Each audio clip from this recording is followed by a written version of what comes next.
Check out the phone, my motherfucking brother from London. Rhyme with the Drake like a young money. Niggas broke and they still think shit funny.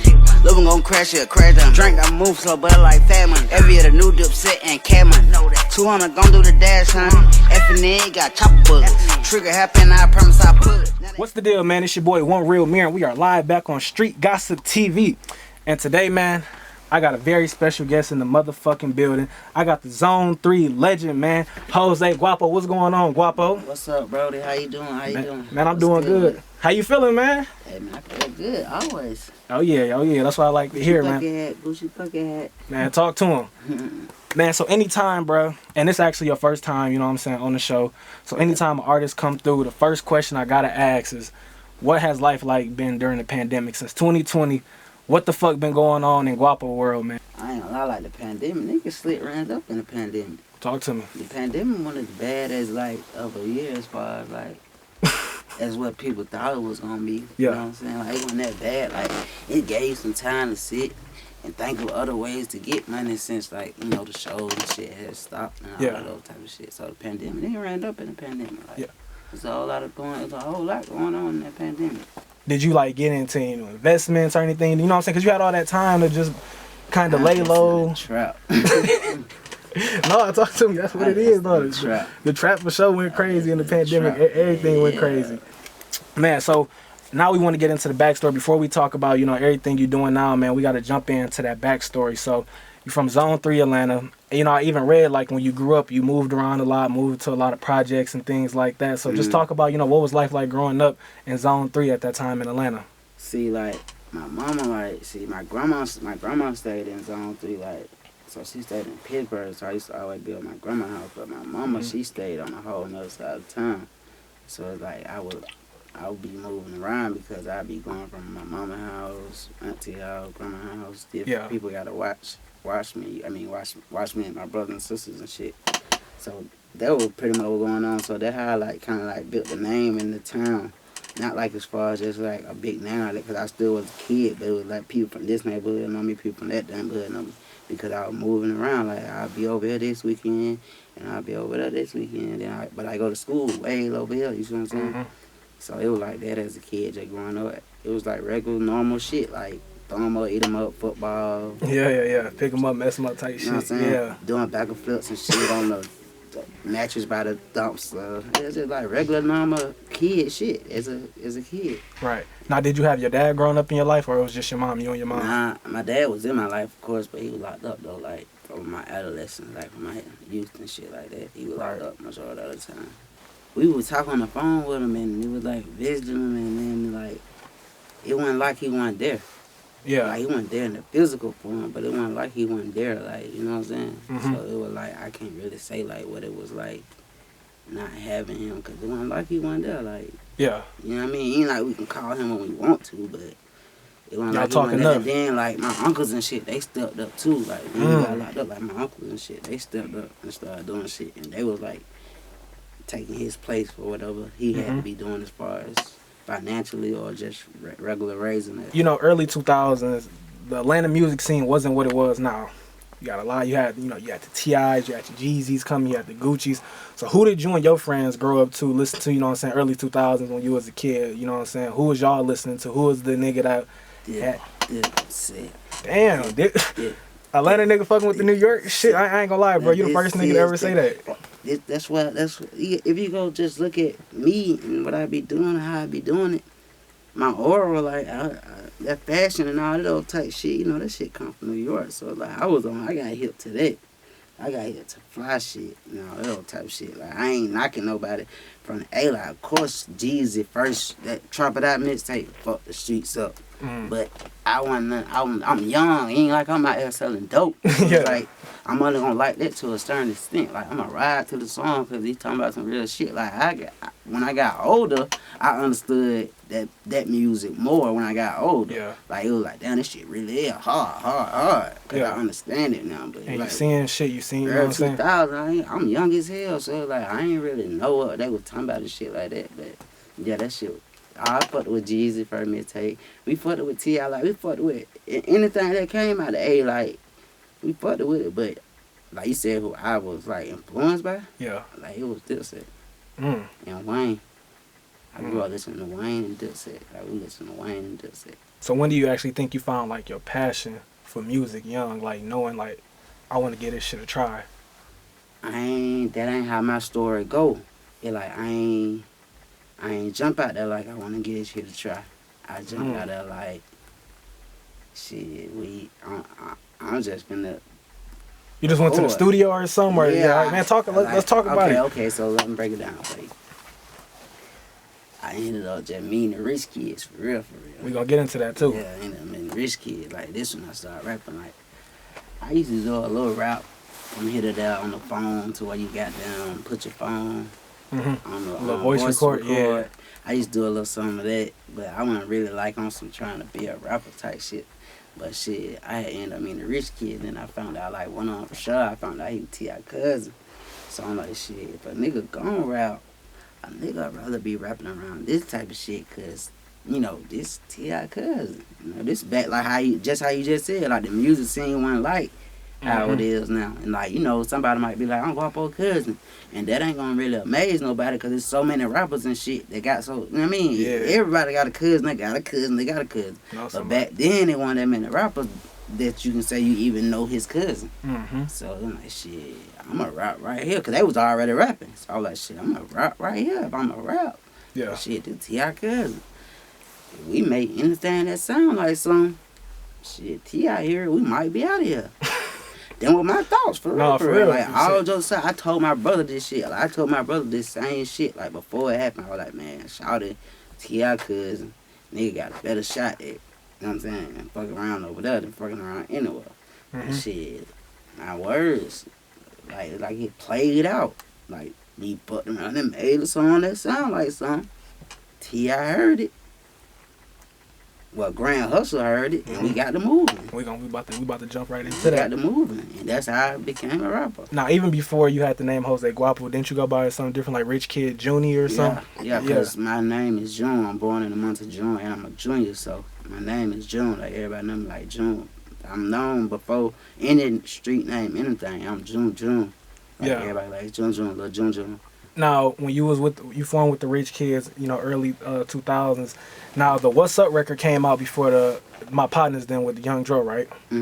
Now, talk about that. You know, I seen you explain the story one time. You know, you said you missed the studio session and shit. You said you wasn't really into music heavy at that time. Like it wasn't something you was taking serious. Yeah, I was probably trying to go to a crack and I was probably trying to go sneaking for alcohol or something. Like I wasn't really tripping like off the rap shit, cause I was already like a little well-known young nigga in my hood, you know what I'm saying, in my area, so I wasn't really tripping off the rap shit like that. And plus I told you, it wasn't like I had no aspirations of rapping.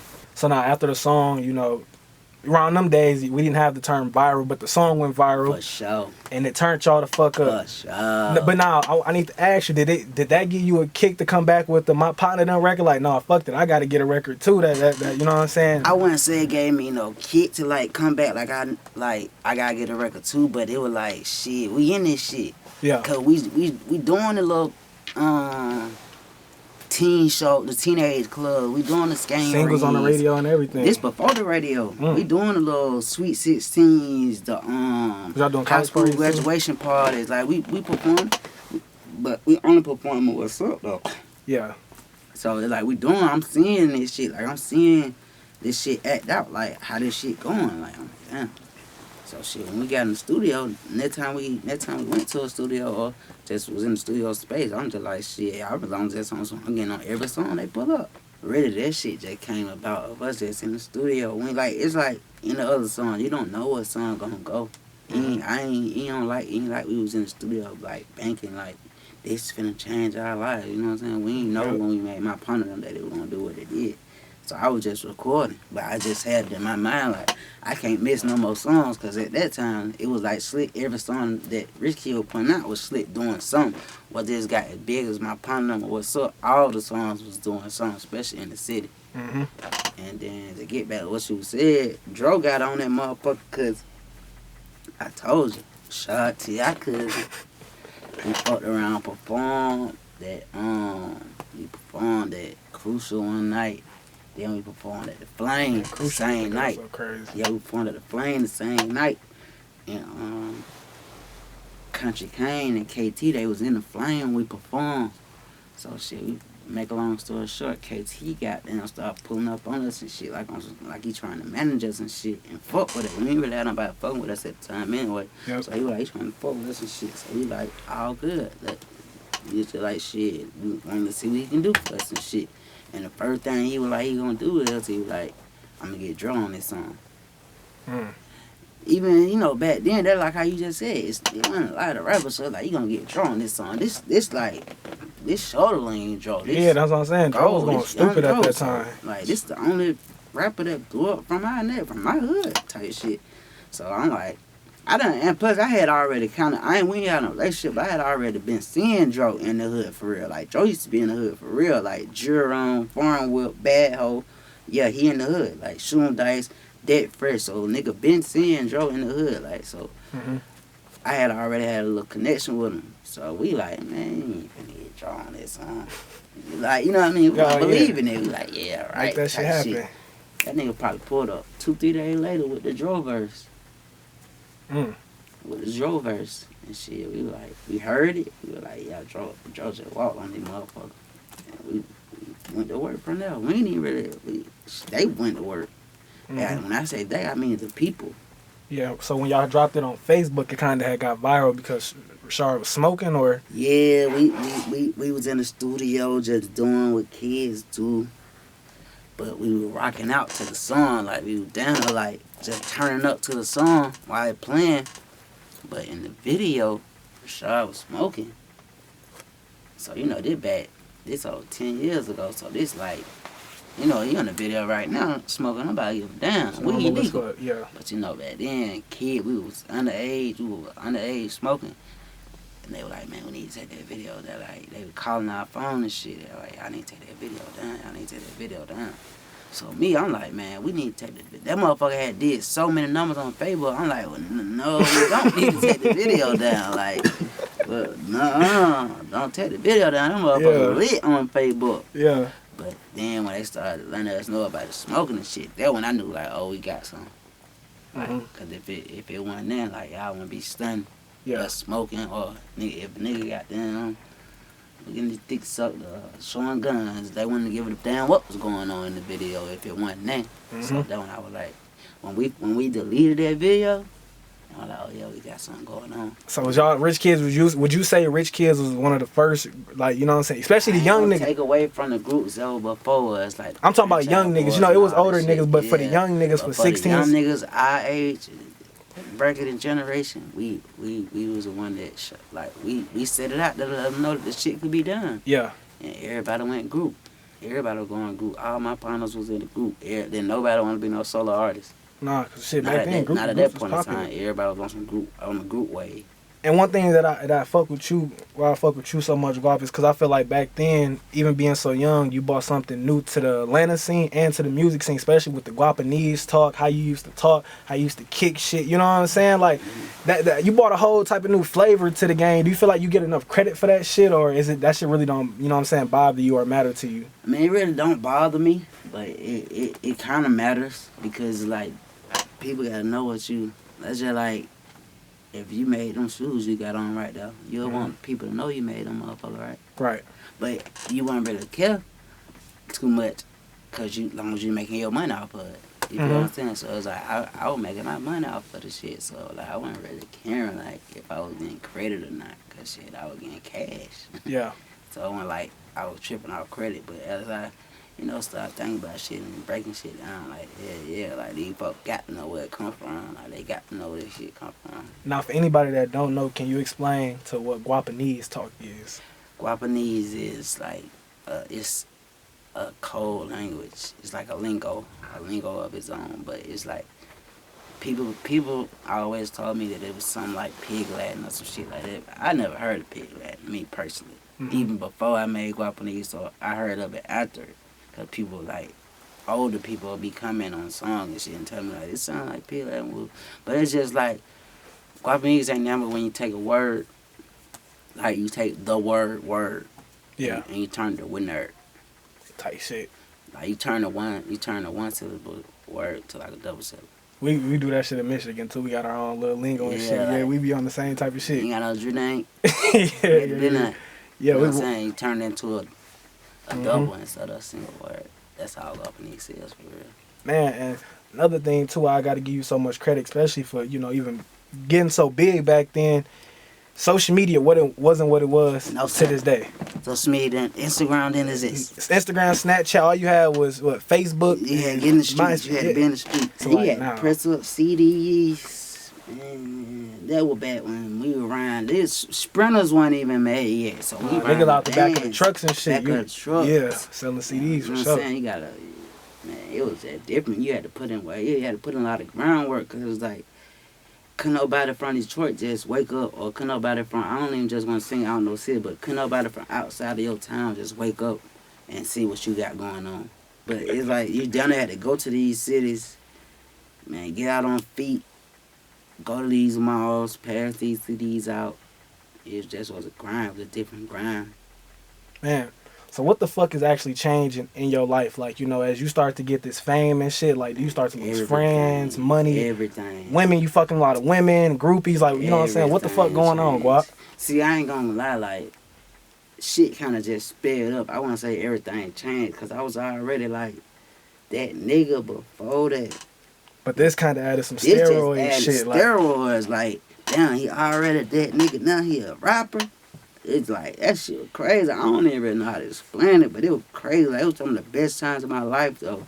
Like, as a kid, like, it'll kind of fuck you up in the head, too, because you so young and all that shit going on. That's a lot. Did you ever have to go through any incidents where, like, people asking you for money? Even though you a kid, motherfuckers, they know you got it back. Hey, I get a couple I was dollars. gonna ask for money before that. Mm. I was gonna ask for money before that. Like, I was always a hustler, so it was like, I was having a little money. I wasn't having no money like no dope deal or no shit like that. But shit, for a nigga, teenager, you had some. I was having outfit, pair of shoe money.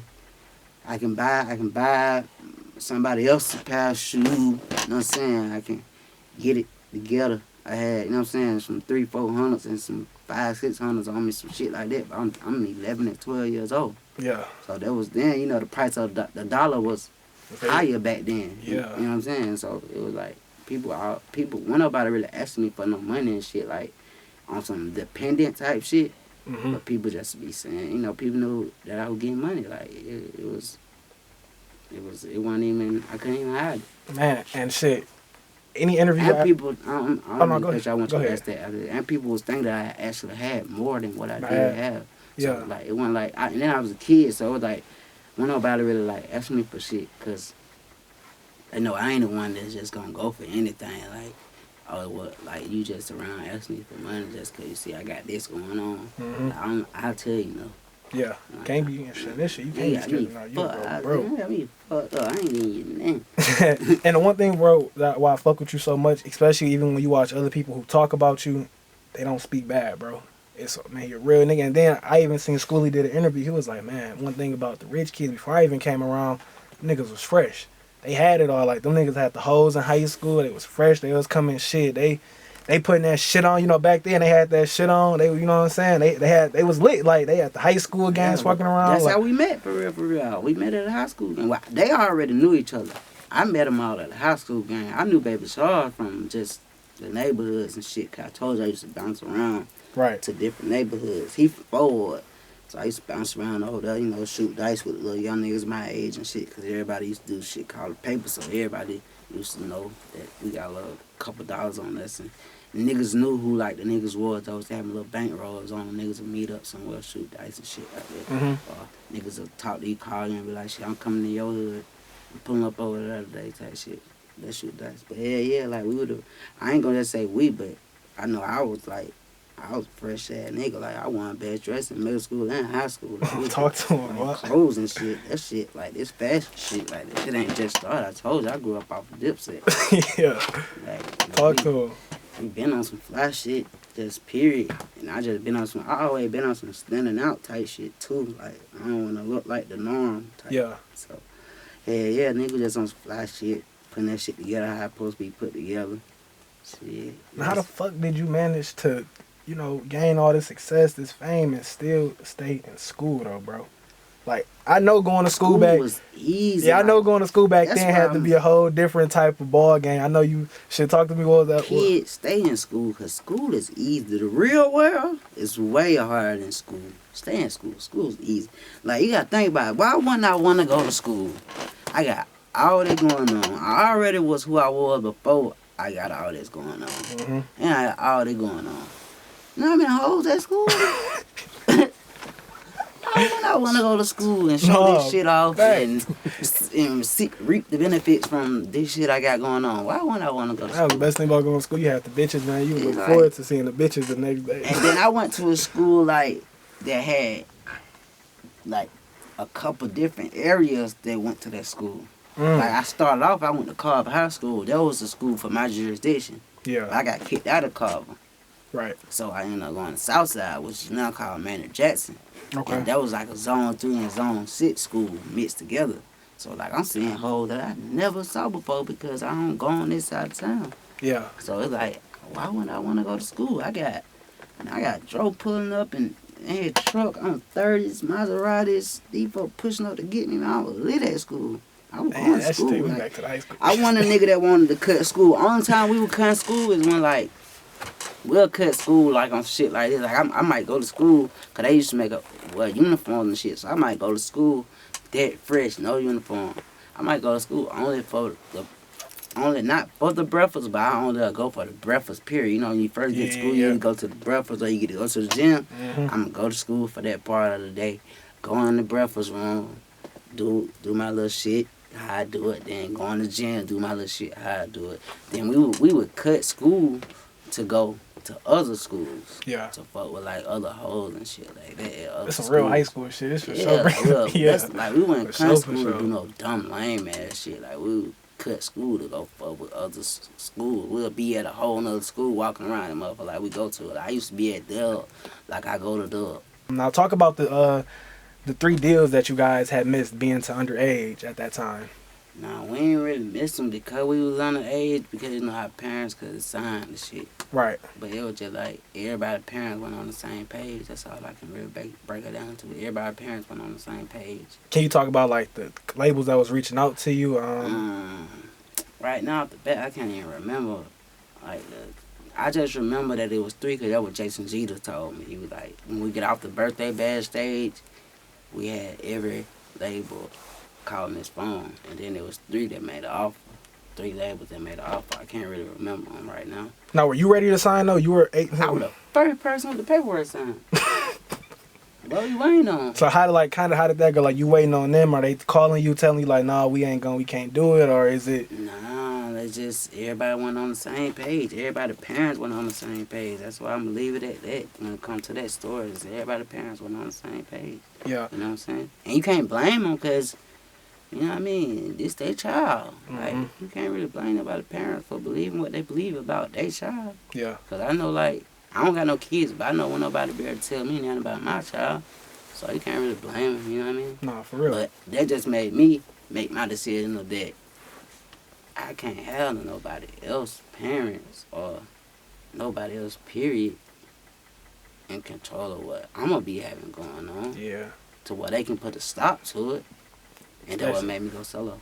But even shit, bro, when you went solo, you didn't slow up though. Shit, you got the hits with play by Bitch. That's over 400,000. You had the hits with Rich Homie Quan, Ain't Worried, and then I had seen some shit with you and Shy Glizzy even back then. Like yeah, man, Shy Glizzy is a whole mixtape. Like got money. Just talk about, man. Even after you went independent, bro, because these ain't no little ass names. Like how the fuck are you even, you know what I'm saying, managing contacts with all these people? Are they reaching out to you or?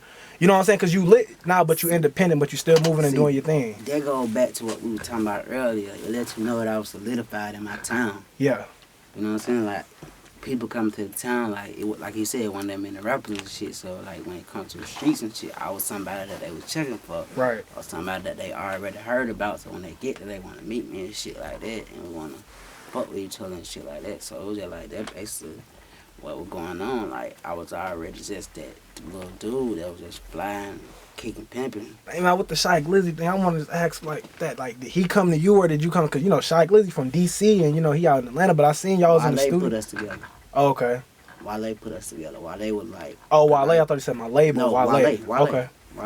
Wale put us together because I was on Wale because I got hit with Wale because of a lot of shit. Again, I used to be wearing the Nike boots and shit like that. And he had a song called Nike Boots. So I started listening to Wale. And then Quiz from Trap Porter was cool as fuck with Wale. So I used to always be around Trap. That was around the time I was always around Trap Porter. Then Wale just took a liking of me of his own. And then one day we was just in the studio just kicking it, just in the studio, and he was like, it's a young nigga from his city that he want to put me with. He was like, I think y'all two niggas would be hard together, type shit. Now was Shy Glizzy lit at this time, or was he still on the verge of coming up, or? Shy Glizzy one, I wouldn't say lit. I wouldn't say well, lit. not lit like super musical wise, but in DC was he had like he was already a little same story down there. Like already a nigga that was lit. You know what I'm saying? Been in the club and shit before you supposed to be in the clubs. Yeah. You know what I'm saying? Young nigga that's fly, turn, shit like that. You know what I mean? Yeah. That's why he was kind of like, I remind him of, you know what I'm saying? Shit like that. Yeah. And he put us together. It was a phone call he made. Called Glizzy while we was in the studio. And me and Glizzy got on the phone. We talked up and shit. It took it from there.